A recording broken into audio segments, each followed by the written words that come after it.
Okay, this is the dynamic hip flexor stretch. I've talked about it a lot on the podcast. I've prescribed it to most of my personal training clients and even a few physical therapy clients. What we do in the dynamic hip flexor stretch, we utilize reciprocal inhibition as a means to relax our hip flexors and hopefully get a more effective, easier stretch to those hip flexors.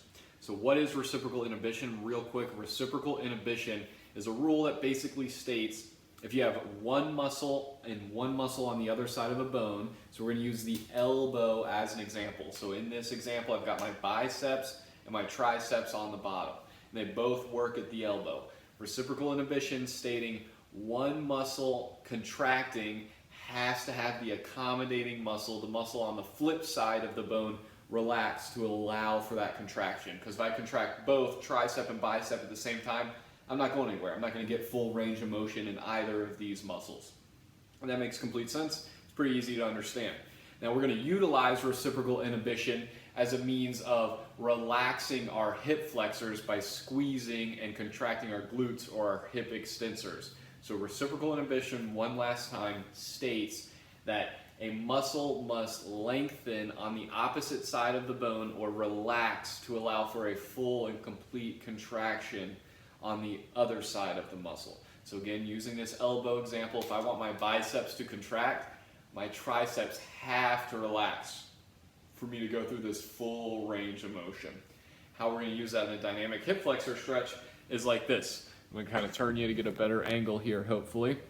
So I'm going to use just a yoga blanket for my knee. You can use anything, towels, mats at the gym, whatever works. I've talked about this stretch being great for, I do it before bed a lot, especially after a big day or a long day of sitting, driving, typing, all that good stuff where you're seated. And I try and get in this position as much as possible just to release the hip flexors, which are really commonly tight, like I mentioned on the podcast, while I'm watching TV, if I'm playing video games, or if I'm reading a book and just kind of have a free moment.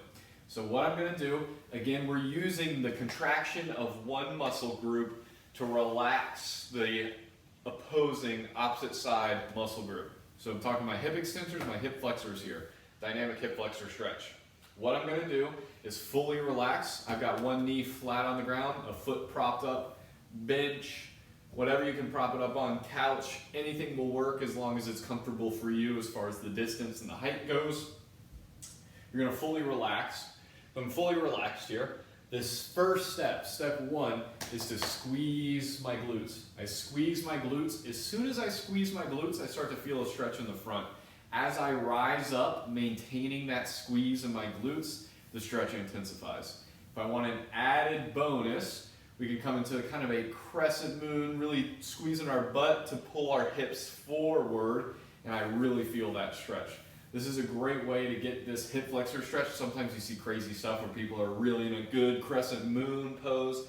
That's fine and dandy, but really what we're talking about is the hip. So you can go as far back as you want with your back, and that's great, and that's okay. But if you're going so far back, how much of the hip are you really getting if we're really focusing on hip extension? So to ensure that we're focusing on our hip, we squeeze our butt the entire time. I'm going to do 3 reps of the dynamic hip flexor stretch. I'm going to fully relax, come down. First step, squeeze my right butt cheek, the butt cheek that has the knee on the ground. Squeeze that butt cheek, keep it squeezed. I lift up. 1, 2, 3, and I relax my butt cheek, come back down.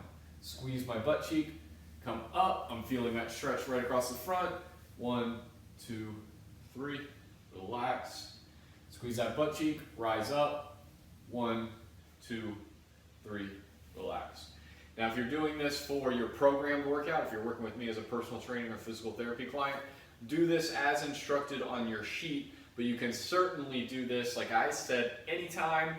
I especially love it before bed, after a long day, that sort of thing. And if you have the time, you can throw in some angles to kind of hit the different hip flexor groups differently. So let's say you want to hit your TFL, so a little bit more kind of where your pocket is. You can continue that same glute squeeze and lean and look away. And maybe you feel a stretch a little bit more on the outer portion.